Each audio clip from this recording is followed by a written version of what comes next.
Hi guys, I'm just have it here for you. Wanted to kind of give you a quick tutorial video over our second final product for the ideas that change the world, which is our Enlightenment Argumentative Claim final product. So this is that second one you're going to see. Hoping to get that submitted today. And so kind of wanted to take some time to go over a few things. I would encourage you to go ahead and pause the video here. Make sure your goals are kind of aligning with this stuff. Particularly make sure that you've got that cause of the French Revolution PFA passed. If you haven't, that'd be a great thing to work on today after you finish up the other things we see. So the checkpoints, the argumentative claim paragraph. Then if you have time to go back to your school design or whatever the case might be, that'll be fine. Remember, in class Thursday and Friday, we're going to have some time to work on some of these things. If you don't finish, for those of you that are finished, we're going to have kind of a fun game for you as well. So wanted to touch on checkpoint 3 again. I mentioned this in class Monday, Tuesday, but wanted to remind you again, as you're going through these assignments, the checkpoints are going to help you with the final products. Checkpoint 3, you should be done with by now. You may want to go back and check that you've included stuff from the various primary sources that we see here. So stuff from the thinkers themselves and stuff from the different revolutionary documents. You can also use the Mary Wollstonecraft paper that you were given in class the other day. So kind of remember, as we're getting ready for this Enlightenment Argumentative Claim paragraph, all of the stuff you did earlier from checkpoint 1, 2, and 3 are going to help you with this. Okay, I didn't put the arrow on checkpoint 1, hoping that you kind of have some of those ideas in your back of your head, but certainly go back and look at it if need be. So you're writing an argumentative claim paragraph. You know, you've already written a paragraph that synthesizes some sources. We did it for John Locke. Are you allowed to reuse that paragraph? Absolutely, you can, because you showed me how John Locke's ideas got to the Declaration of Independence, and that's great. So feel free to reuse it, but you're going to now want to add additional Enlightenment ideas, probably from a different thinker, and you're probably going to want to add some transitions so that it kind of flows and makes some sense as you're getting into that deeper level of understanding. So I've kind of laid out a bit of an example here for you, and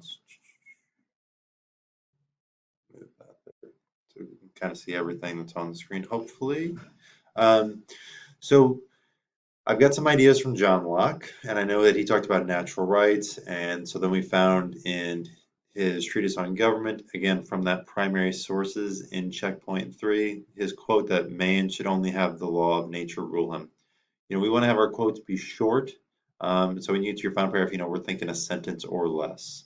Then I want to find something about natural rights in the revolutionary document. And so from the Declaration of Independence, most of us in class picked that the truths that are self-evident, all men are created equal, endowed by the Creator with unalienable rights. So those are all, that was that connection that we made. We made a paragraph out of that. Well, I want to find an additional Enlightenment idea, additional way to show that this kind of led to revolution.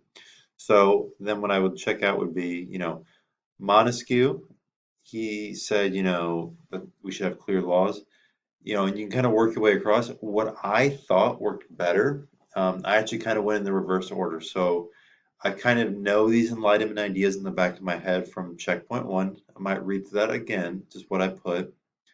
Then I jumped ahead to the revolutionary documents, and I tried to find something in a revolutionary document that I knew connected to an Enlightenment idea. So in the Declaration of the Female Citizen, I found stuff about woman is born free, remains equal to man in rights, and then also we need to be doing stuff for the common utility, for the common benefit. So I'm like, man, that kind of sounds like an Enlightenment idea. So once I had that quote, I was like, I want to use this quote.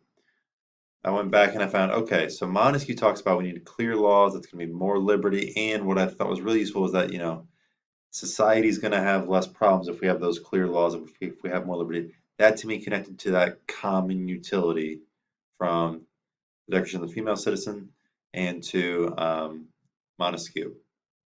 So now I want to go to Montesquieu himself in checkpoint 3 and find those ideas. So I found, you know, a couple quotes, okay. People should have equality. That to me definitely connected with what we see in the female citizens. And we should put public interests above their individual interests.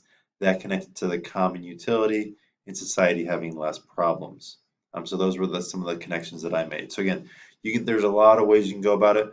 One way is kind of just start in checkpoint 1, then go to the thinker, then find in the revolutionary document, or you can go backwards. Either way is fine. So then I would need a claim, and when I write my claim, I want my claim to have a clear opinion, and I also wanted to lay out what my subclaims are going to be. And in the case of this, subclaims are Enlightenment ideas. So you can kind of see my claim down there.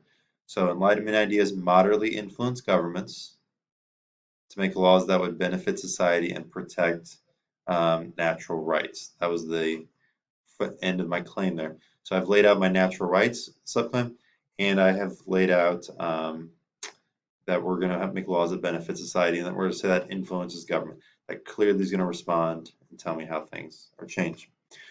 So then, as I've hopefully now finished checkpoint 3, and I can kind of be filling stuff into our Enlightenment claim paragraph. That claim should be the very first thing you have. Then you're going to want to include that evidence in that synthesis.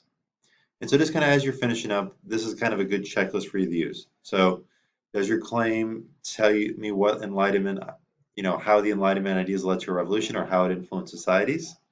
And, I use the term moderately in my claim because that makes it a more clear opinion. I wouldn't say it totally changed society because I'm also going to be talking about stuff from the Declaration of the Rights of Women, which wasn't an official government document. So that's why I say it only moderately affected society. I'm going to preview the subclaims, and those are those different Enlightenment ideas. We talked about laws that are going to help the common, society. And then we also talked about natural rights. So that was me laying out my subclaims. Then I'm going to want to include the evidence from different sources. And don't just lay out a bunch of quotes in a row. Lay out, preview your quote, give me your quote, tell me why it connects to your claim, then do it for the next quote.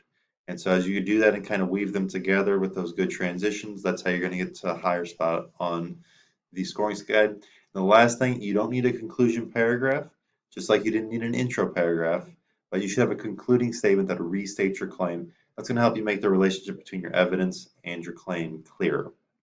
Why that's important is as we're looking at the scoring guide, we want to have, definitely have claims and subclaims so that we're getting to this point. So this is why you don't want to just reuse your John Locke thing because you only really have a subclaim.